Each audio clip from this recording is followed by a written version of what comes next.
Dad beamed at Thanksgiving, his voice carrying across the table with that particular pride he reserved for my sister.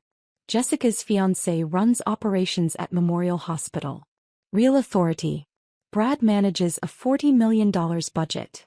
Mom nodded enthusiastically, passing the mashed potatoes.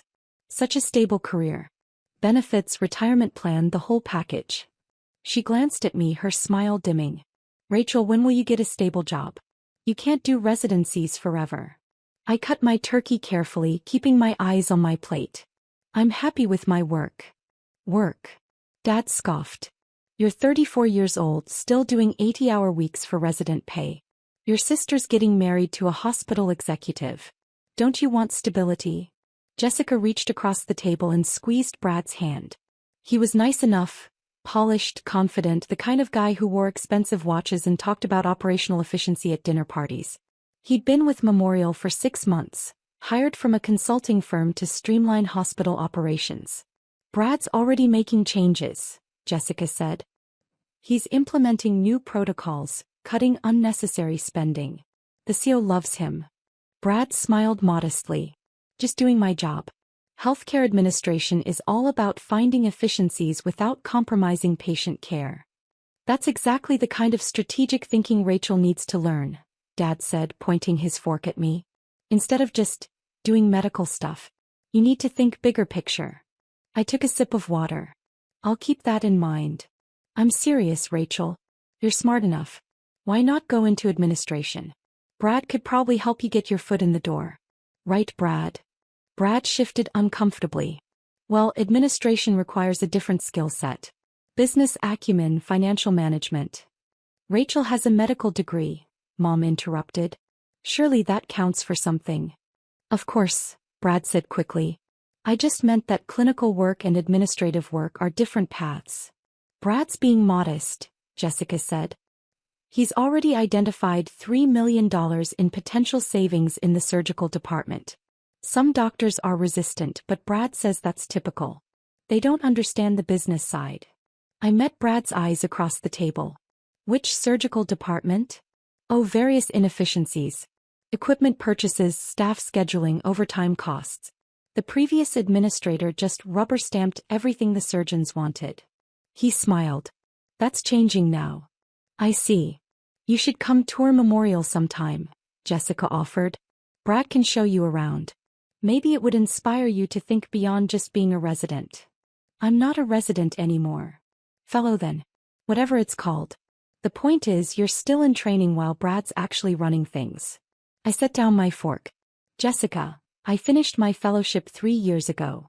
She blinked. What are you then? I'm an attending surgeon. Oh. She waved her hand dismissively. Well, that's still not management. You're still just doing surgeries. Dad leaned forward. Rachel, what Jessica's trying to say is that there's more to a hospital than the operating room. Brad's position has real influence. Budget authority, strategic planning. I understand what hospital administration does, Dad. Then you understand why Brad's career is so impressive. He's only 36 and he's already managing the operations budget at Memorial. I finished. You've mentioned it 5 times. Mom's lips thinned. There's no need for that tone. We're proud of Brad. We're proud of Jessica for finding such an accomplished partner. She paused. We'd like to be proud of you too, dear. The rest of Thanksgiving passed in familiar patterns. Jessica and Brad discussed wedding plans. A June ceremony at the country club, honeymoon in Tuscany. Dad asked Brad about his investment portfolio. Mom showed everyone photos of the house Jessica and Brad were buying in the suburbs. No one asked about my work. No one asked about my life. I left at 8, pleading in early morning. In my car, I sat for a moment before starting the engine, looking at the warm lights of my parents' house.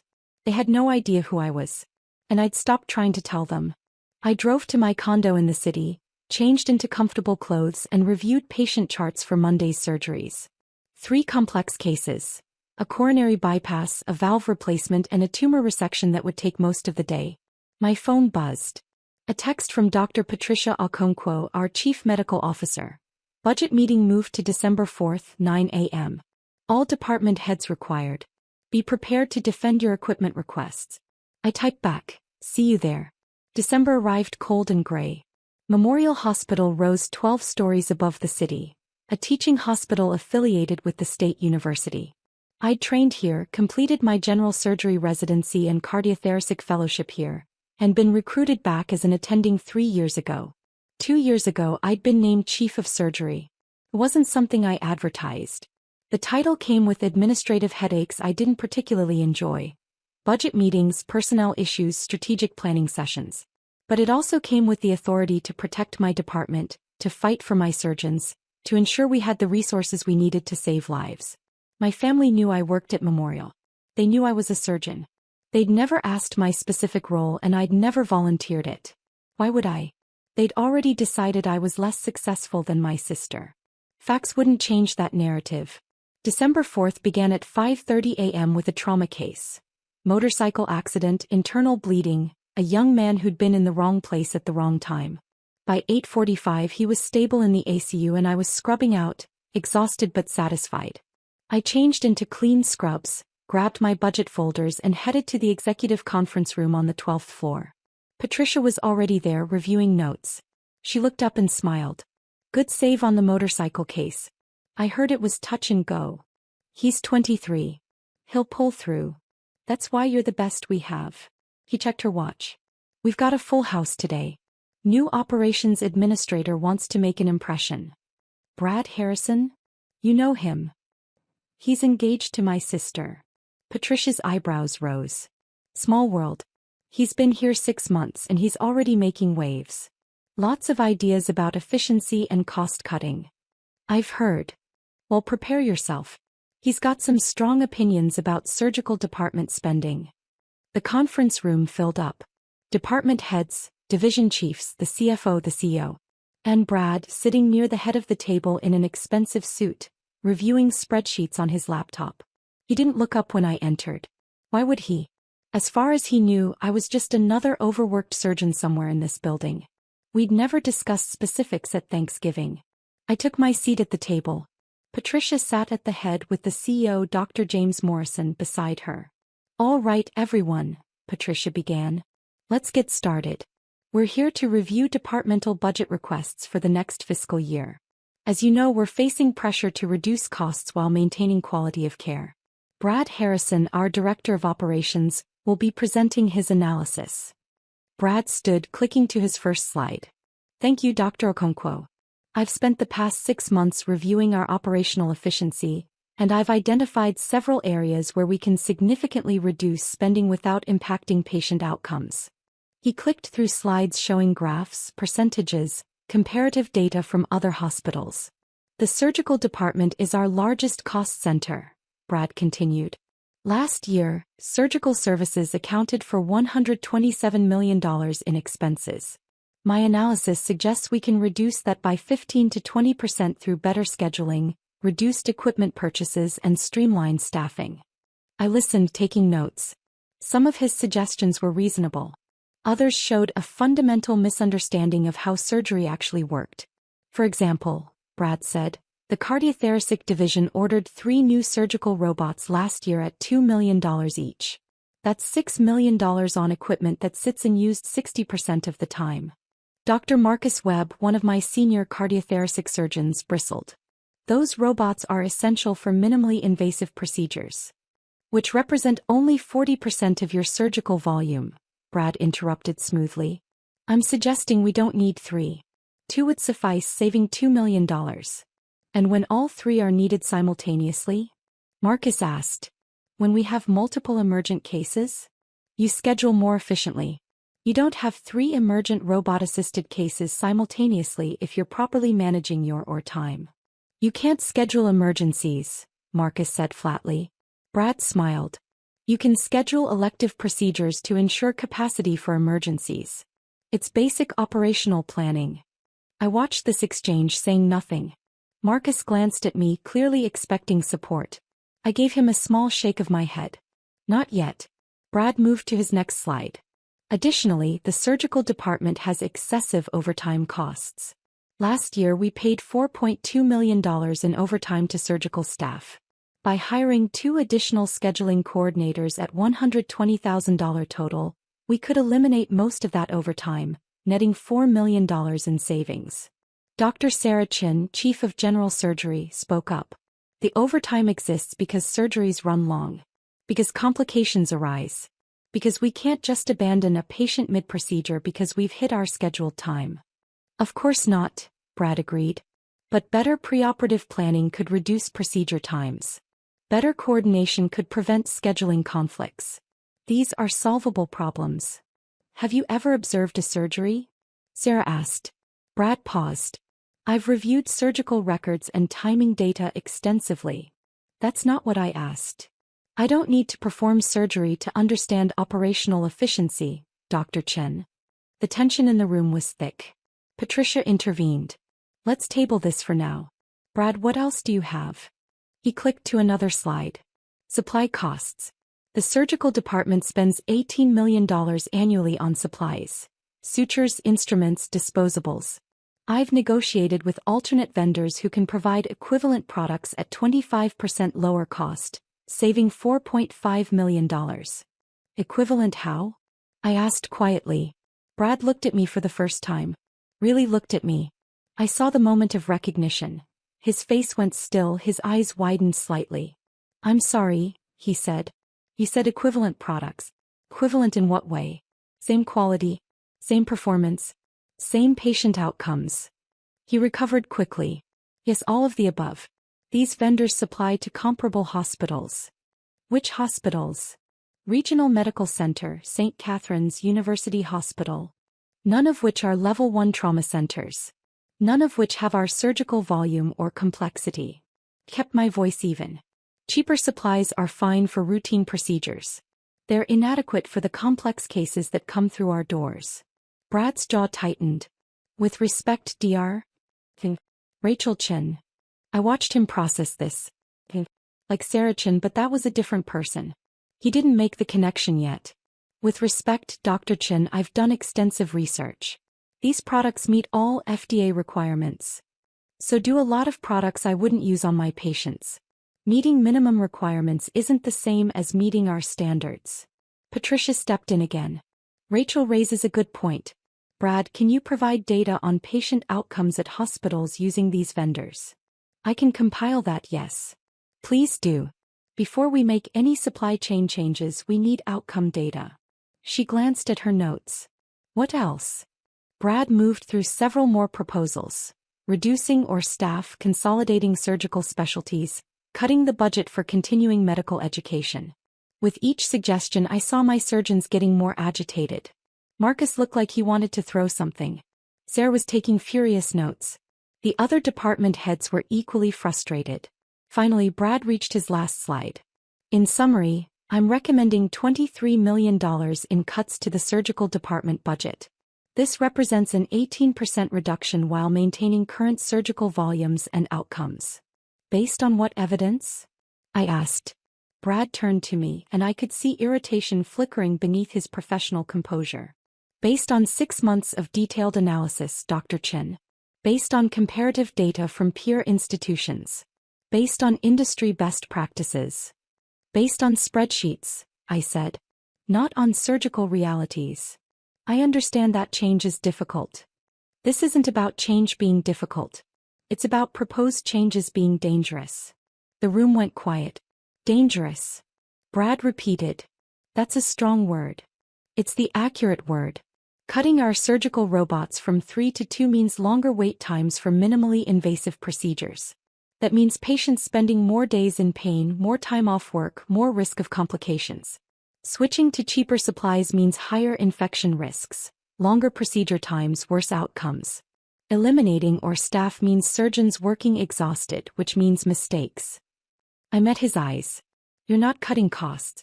You're cutting quality and safety. Brad's face flushed. I've been hired to improve operational efficiency. Then improve it. But not at the expense of patient care. Dr. Chin, I appreciate your passion, but this is above your purview. These are institutional decisions. About my department. He blinked. Your department? Patricia cleared her throat. Brad, I don't think you've been formally introduced. Dr. Rachel Chin is our chief of surgery. The surgical department falls under her authority. I watched the color drain from Brad's face. Watched him glance at his spreadsheet, where my name was indeed listed at the top. Chief of Surgery, Department Head. I didn't realize. He looked at me, then at Patricia, then back at me. You're the department head. For the past 2 years. But you're so young. Yes, I've heard that before. I was appointed at 32, youngest chief in Memorial's history. I smiled slightly. It's in my bio on the hospital website. Did you review the organizational chart before today? His silence was answer enough. Brad, Patricia said gently, part of effective administration is understanding who you're working with. Rachel is not only our chief of surgery but also one of the most accomplished cardiothoracic surgeons in the region.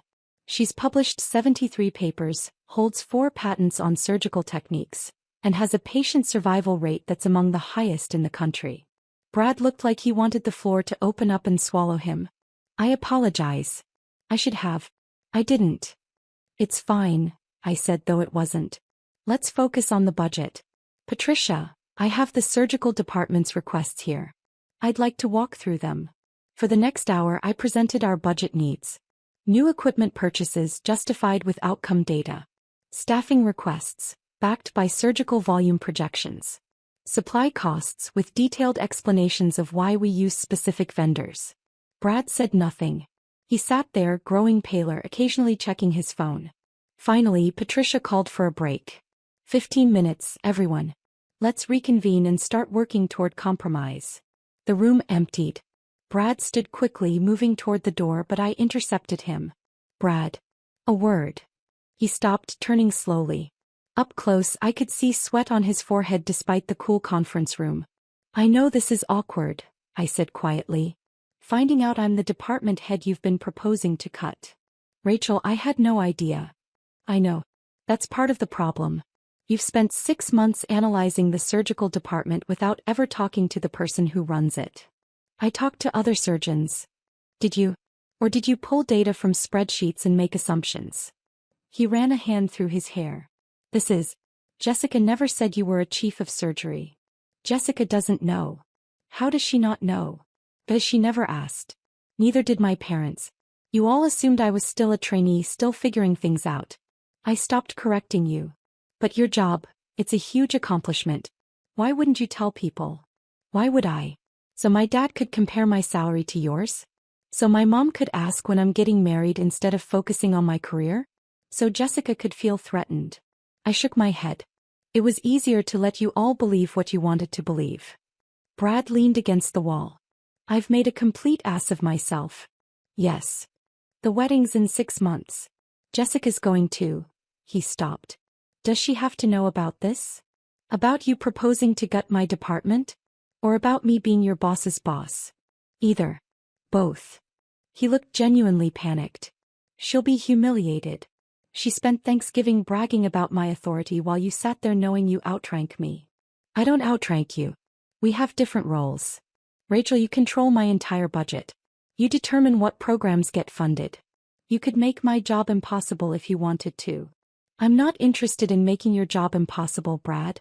I'm interested in protecting my patients and my surgeons. He was quiet for a moment. The equipment cuts. The supply changes. You're saying they'd actually harm patient care. Some would. Some are just inefficient. Some show you don't understand the surgical environment. I softened my tone slightly. Look, I'm not opposed to efficiency. I'm not opposed to cost savings. But you can't make these decisions in a vacuum. You need to work with the people who actually do the work. I thought I was. You talked to a few surgeons who agreed with you. You didn't talk to the department head. You didn't shadow in the OR. You didn't observe our workflow. I crossed my arms. You treated surgery like a widget factory. Optimize the process, reduce the costs, improve the margins. But we're not making widgets. We're saving lives. Brad slumped. I've screwed this up completely. Not completely. Some of your ideas have merit. The scheduling improvements, for instance. We probably can reduce some overtime with better coordination. And I'm willing to look at your vendor proposals if you can provide actual outcome data. Really? I'm not unreasonable, Brad. I just need you to work with me, not around me. He nodded slowly. Does this change? I mean, are you going to ruin your career? Get you fired?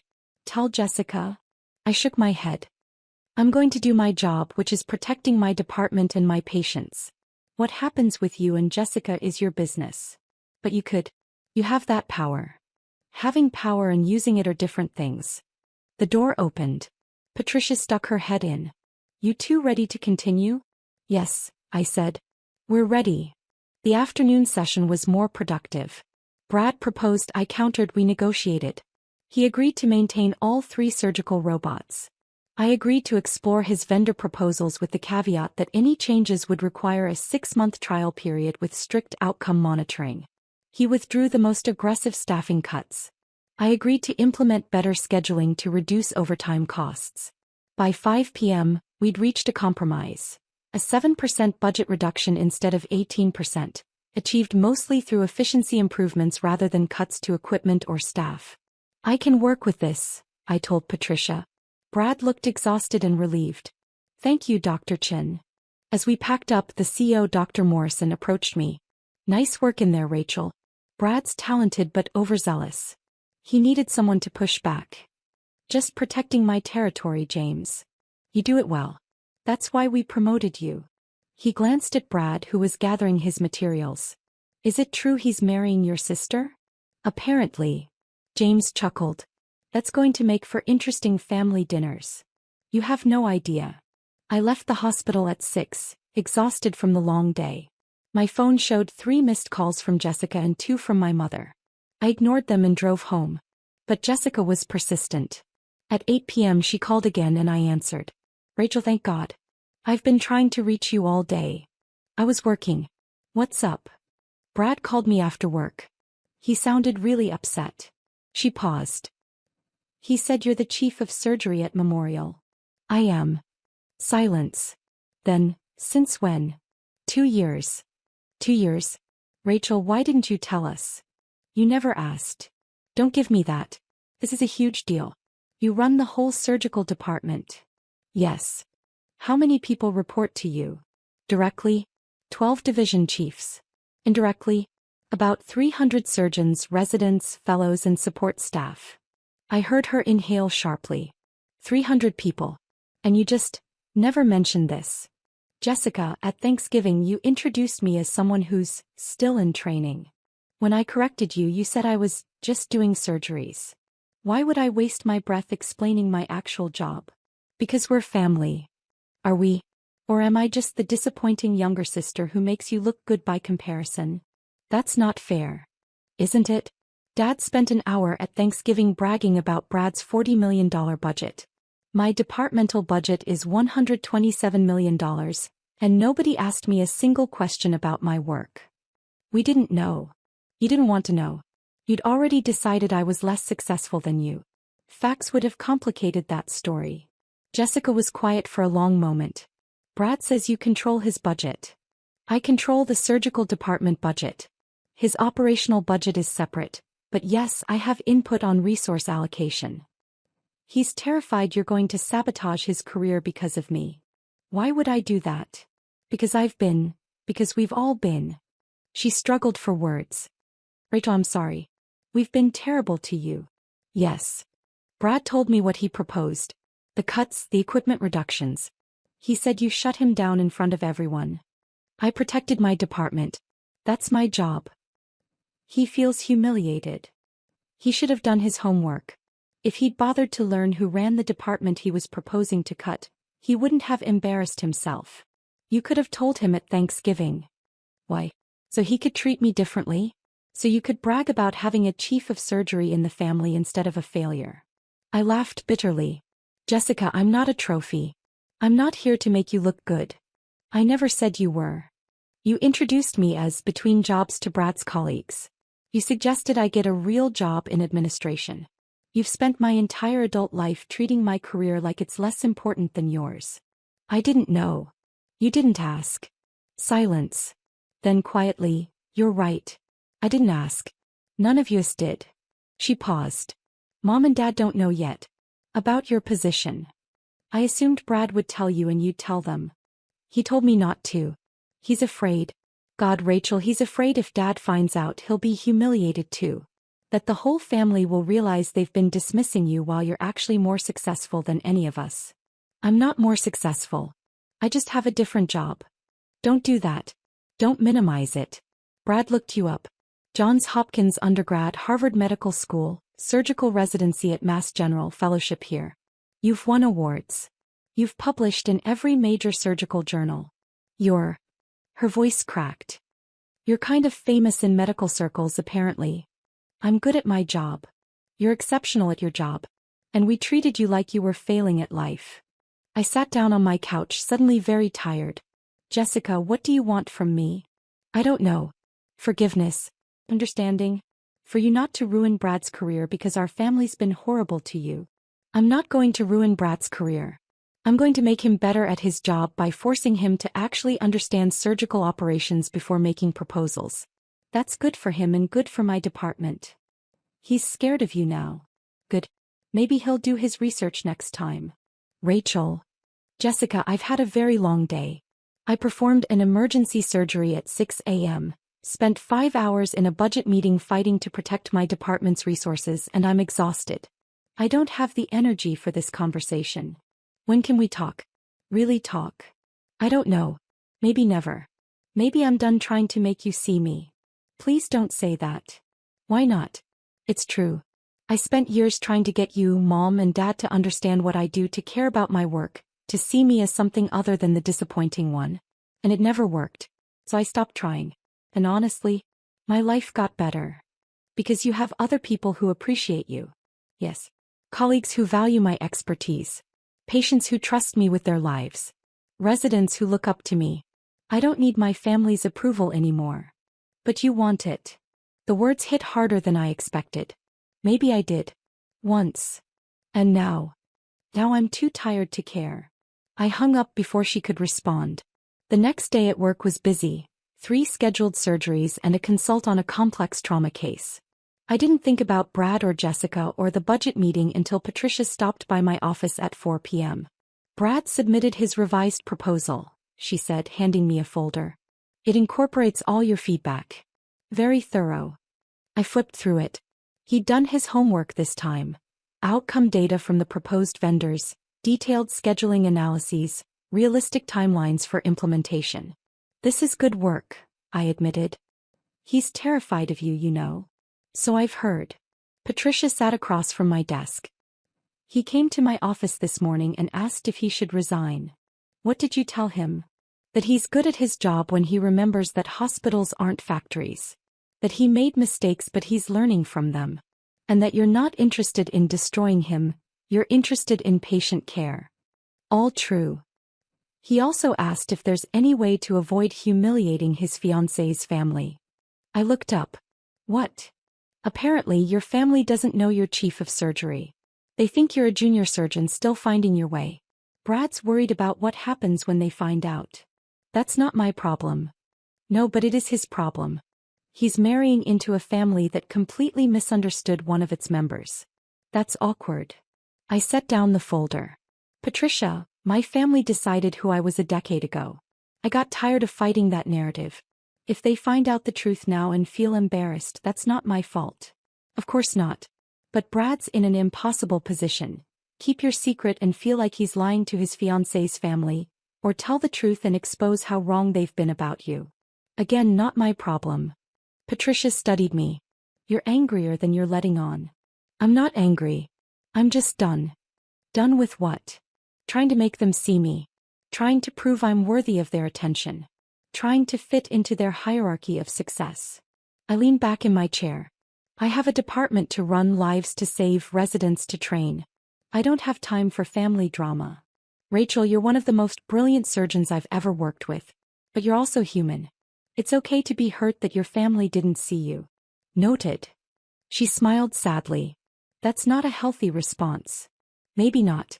But it's the one I have energy for right now. After she left, I tried to focus on work, but my mind kept drifting.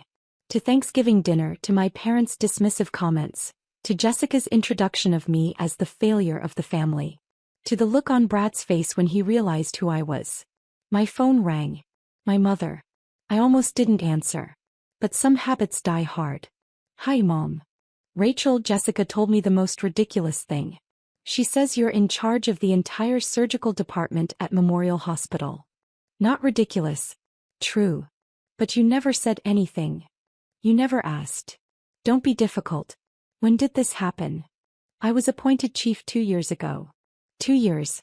Rachel, why on earth wouldn't you tell us? Because at Christmas that year I mentioned I'd been promoted, and Dad interrupted to talk about Jessica's raise. I stopped trying after that. That's not. We would have listened if you'd been clear about how important it was. Mom, I was named the youngest chief of surgery in a major teaching hospital's history. How much clearer could I be? Silence. Your father is very upset. Why? Because he spent Thanksgiving bragging about Brad's management position while his daughter runs a larger department. That's not fair. Isn't it? Brad manages operations. I manage 300 people and a $127 million budget. But Brad's the one with real authority, apparently. We didn't know. You could have known. You could have asked. But you decided I was the disappointment and you never questioned that assumption. We never said you were a disappointment. You said I needed stability. That I should learn from Brad about strategic thinking. That I was still in training while Jessica's fiancé was actually running things. My voice was calm, clinical, like I was presenting a case study. You said all of that 3 weeks ago, Mom. Thanksgiving. While I sat at your table knowing that I outrank Brad in every meaningful way. Rachel. I'm not angry, Mom. I'm just tired of being invisible. You're not invisible. Then tell me one thing about my work. One specific thing. Not you're a surgeon, or you work at a hospital. One actual detail about what I do. Silence. That's what I thought. This isn't fair. You're putting me on the spot. I'm asking you to know your daughter. That shouldn't require putting you on the spot. I heard my father's voice in the background. Mom muffled the phone, then came back. Your father wants to talk to you. I don't want to talk to Dad right now. Rachel, please. I hung up. For a moment I sat there staring at my phone. Then I turned it off completely and went back to work. The next week was a blur of surgeries and meetings. Brad avoided me, communicating only through emails that were meticulously professional. Jessica texted twice asking to meet for coffee. I didn't respond. On December 11th, Patricia called me into her office. We need to talk about the gala. Memorial Hospital's annual fundraising gala was a major event. 500 guests, major donors, community leaders, board members. As chief of surgery, I was expected to attend and schmooze with potential donors. What about it? I asked. It's this Saturday. You're presenting the Surgical Excellence Award to Dr. Marcus Webb. I know. Your family RSVP'd. 4 tickets, your parents, Jessica and Brad. I closed my eyes. Of course they did. I'm assuming they don't know you're presenting? They don't know I attend these events, period. Rachel, this is going to be very public. You'll be on stage. Your bio will be in the program. There's no hiding who you are. I'm not trying to hide. I just haven't advertised. Well, you're about to advertise in front of 500 people, including your entire family. She paused. Are you prepared for that? I'm prepared to present an award to a deserving colleague. What my family does with that information is their problem. Saturday arrived cold and clear. The gala was held in the hospital's grand ballroom, a space usually reserved for board meetings but transformed for the occasion with round tables, elegant centerpieces, and a stage with professional lighting. I arrived at 6, an hour before the event started, to review my remarks and check the technical setup. My dress was simple but elegant. Black, professional, with the kind of understated jewelry that signaled competence rather than flash. Patricia found me backstage. You look terrified. I hate public speaking. You speak at medical conferences all the time. That's different. Medical conferences are about science. This is about performing. You'll be fine. Just introduce Marcus, read his achievements, hand over the award. 5 minutes, tops. My family's out there. I know. They still don't know I'm presenting. Jessica texted yesterday asking if I'd be at the gala. I didn't respond. Patricia squeezed my shoulder. For what it's worth, I think they're about to be very proud. And very embarrassed. The ballroom filled up. I watched from backstage as guests found their tables, as waiters circulated with champagne, as the hospital CEO worked the room like the fundraising professional he was. Table 14. That's where my family sat. I could see them through the gap in the curtain. Mom in a cocktail dress, Dad in his best suit, Jessica radiant in silver, Brad looking uncomfortable in black tie. They had no idea I was 30 feet away, heart pounding, preparing to walk onto that stage. The program began. Dinner was served. The CEO gave his opening remarks, thanking donors and highlighting the hospital's achievements. Then Patricia took the stage. Every year, Memorial Hospital recognizes excellence in surgical care. This year's recipient has performed over 800 successful cardiac surgeries, published groundbreaking research in minimally invasive techniques, and trained 2 generations of residents. Please join me in welcoming our Chief of Surgery, Dr. Rachel Chin, to present this year's Surgical Excellence Award. I walked onto the stage. The spotlight was bright. The applause was loud. And at table 14 I watched my family's faces transform. Dad's mouth fell open. Mom's hand went to her chest. Jessica looked like she'd been struck. Brad just closed his eyes, probably praying for the ground to swallow him. I stepped to the podium, adjusted the microphone and began. Good evening. I'm Dr. Rachel Chin, Chief of Surgery here at Memorial Hospital. It's my privilege tonight to recognize a colleague who embodies everything we strive for in surgical excellence: technical skill, compassionate care, and dedication to teaching the next generation. My voice was steady, professional. I didn't look at table 14. Dr. Marcus Webb joined Memorial's cardiothoracic division 15 years ago. In that time he's performed over 1,200 successful surgeries, developed 3 innovative surgical techniques that are now used worldwide, and mentored 47 residents and fellows. I went through Marcus's achievements, his research, his patient outcomes. I told the story of a particularly complex case he'd saved last year. A 72-year-old woman with multiple comorbidities who, by all conventional wisdom, shouldn't have survived. But Dr. Webb doesn't accept conventional wisdom.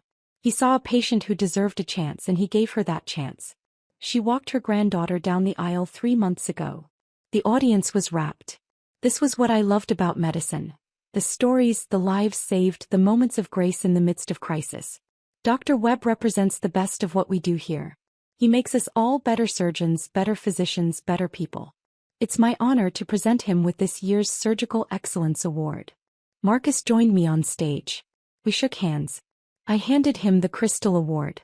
He gave a short speech thanking his team, his family, the hospital. And then I walked off stage, my part done. Backstage I leaned against the wall, adrenaline flooding my system. Patricia appeared. That was perfect. I think I'm going to throw up. You're not going to throw up. You're going to go out there, thank donors, and represent this department with the same excellence you just showed on stage. Pie family. We'll have to deal with reality. Come on. She steered me back into the ballroom. Immediately, donors surrounded me, wanting to discuss surgical programs, ask about research, share stories of family members I'd treated. I fell into the familiar rhythm of fundraising. Smile, listen, thank them for their support, explain the impact of their donations. This was part of the job and I was good at it. But I was acutely aware of table 14. Of my family sitting there, frozen as they watched me work the room. Finally, inevitably, I ended up at their table. Mom. Dad. Jessica. Brad. My mother stood up and hugged me fiercely. Rachel, we had no idea. I know. Dad was shaking his head. Chief of Surgery. You're the Chief of Surgery. For 2 years now. Jessica looked shell-shocked. You were on stage. Everyone knows you. That donor you were just talking to, he called you one of the best surgeons in the country. Dr. Morrison is generous with his praise. Brad stood awkwardly. Dr. Chin, Brad, you're off the clock. Rachel, is fine. I should have. At the budget meeting I should have. You should have done your research. You did eventually. We're fine. An older woman approached our table. Dr. Chin, I wanted to thank you again for taking care of my husband. The triple bypass you performed last month, he's doing wonderfully. I'm so glad, Mrs. Patterson. He was a model patient. You saved his life. I can never thank you enough. She squeezed my hand and moved on. My mother was crying. Rachel, all these people, they all know you. I work here, Mom. These are donors, colleagues, patients' families. But you're important. Really important. I'm a surgeon. I do my job. Dad finally found his voice. The program says you have 73 publications. Is that true? 75 now. 2 more came out this month. And you're only 34. Yes. Jessica's voice was small. Why didn't you tell us? I looked at my sister, really looked at her. She wasn't angry or defensive. She looked lost. Would you have heard me if I'd tried? I don't know, she said honestly. Probably not. Then there's your answer. The gala wound down. My family stayed at their table watching me navigate the room, clearly seeing me in an entirely new light. As the event ended, Jessica approached me. Can we talk? Somewhere private. I led her to a quiet hallway outside the ballroom. For a moment we just stood there. I've been a terrible sister, she said finally. Yes. I spent so long being the successful one, the accomplished one. I needed you to be less than me. And when you tried to tell me otherwise, I didn't want to hear it. I noticed. Brad told me everything. About the budget meeting, about your department, about how I've been treating you. Tears streamed down her face. Rachel, I'm so sorry. For what, specifically? For dismissing you. For introducing you as a failure. For never asking about your work. For making everything a competition where you had to lose so I could win. I leaned against the wall. Jessica, I'm not angry. I'm just tired. Of me. Of trying to make you see me. Of defending my choices to people who should already respect them. Of being invisible in my own family. You're not invisible anymore. No. But I shouldn't have had to be on stage in front of 500 people for you to see me. You should have seen me at Thanksgiving when I tried to tell you I'm not a resident. You should have seen me at Christmas 2 years ago when I mentioned my promotion. You should have seen me every time you called me a disappointment and I didn't argue back. She nodded, crying harder now. What can I do? How do I fix this? I don't know if you can. Trust takes time to build and you spent years breaking mine. I want to try. Please, Rachel. Let me try. I looked at my sister, really looked at her for the first time in years. Saw her not as the golden child or the competition, but as a person struggling with her own insecurities. Okay, I said quietly. We can try. But Jessica, this has to be real. No performances. No competitions. No dismissals. I promise. And you have to actually want to know me. Not because I'm chief of surgery or because I'm impressive to your friends. Because I'm your sister. I do want to know you. The real you. We hugged then, really hugged, and something in my chest loosened slightly. Mom and Dad found us in the hallway. Rachel, Dad said, and his voice was thick with emotion. I owe you an apology. A big one. Several, actually. He laughed, but it was shaky. I've spent years telling you to be more like Jessica. To get a stable job. To think strategically. And you were already doing all of that. You were doing it better than any of us. I tried to tell you. We didn't listen. We were so invested in our narrative, successful older daughter, struggling younger daughter, that we couldn't see the truth even when you showed it to us. Mom stepped forward. Can you forgive us? Can you give us a chance to actually be your parents instead of your critics? I thought about it. About the years of dismissal. About Thanksgiving dinner. About every time I tried to share my achievements and been talked over. But I also thought about the exhaustion of carrying resentment. About how much energy it took to stay angry. I can try, I said. But things have to change. You have to actually ask about my life. Listen when I answer. Stop comparing me to Jessica and Jessica to me. We're different people with different paths. We can do that, Mom said. We want to do that. Brad had been hovering at the edge of the conversation. Now he stepped forward.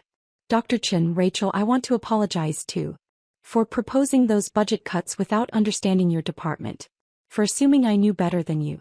For being arrogant and underprepared. Apology accepted. But Brad, you're not a bad administrator. You're just young in this role. Learn from it.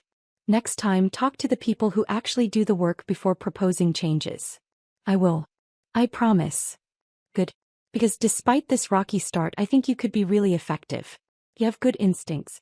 You just need to balance spreadsheets with reality. He looked relieved. Thank you. And for what it's worth, I understand now why you didn't tell us about your position. We made it impossible for you to share good news. Yes, I said simply. You did. We stood in that hallway, my family and me, in the awkward space between old narratives and new realities. Finally, Dad said, "Can we take you to dinner? Celebrate properly." "Not tonight. I'm exhausted." "Tomorrow then? Or whenever you're free." "I'll check my schedule. I have 3 surgeries this week and a research deadline." Mom smiled, and it was genuine. "Of course you do. You're chief of surgery. Among other things." We said goodbye in the parking lot. As I drove home, I felt lighter than I had in years. They saw me now. Finally, they saw me. The question was whether they could sustain that vision, or whether we'd slip back into old patterns. Time would tell. But for tonight, it was enough to be seen. 3 months later, I sat in a coffee shop with Jessica, reviewing wedding plans. She'd asked my opinion on flowers, on seating arrangements, on whether to invite certain relatives. "I want you to be my maid of honor," she said suddenly. I looked up from the seating chart. "Really? I know I haven't been the sister you deserved. But I want to start over. If you'll let me." "I'd be honored." She smiled, and it reached her eyes. "Thank you. And Rachel, I'm proud of you. Not because you're chief of surgery, but because you're you. Because you kept building your career even when we didn't see it. Because you're brilliant and compassionate, and you save lives every day." "Thank you. I mean it. I've been reading your research. I don't understand most of it, but I'm trying to. Because I want to know what you do. Really know it." "That means a lot." We talked for 2 more hours. About work, about life, about our childhood, and the ways we'd both been shaped by our parents' expectations. It wasn't perfect. We still had years of patterns to unlearn. But it was real. And that was enough. That evening, I operated on a 67-year-old man with aortic stenosis. Complex case, high risk for hours in the OR. He survived. Stable vitals, good outcomes, excellent prognosis. As I scrubbed out, I thought about all the parts of my life. The surgeries, the research, the leadership, the family slowly learning to see me. None of it was simple. None of it was easy. But all of it was mine. And that was enough.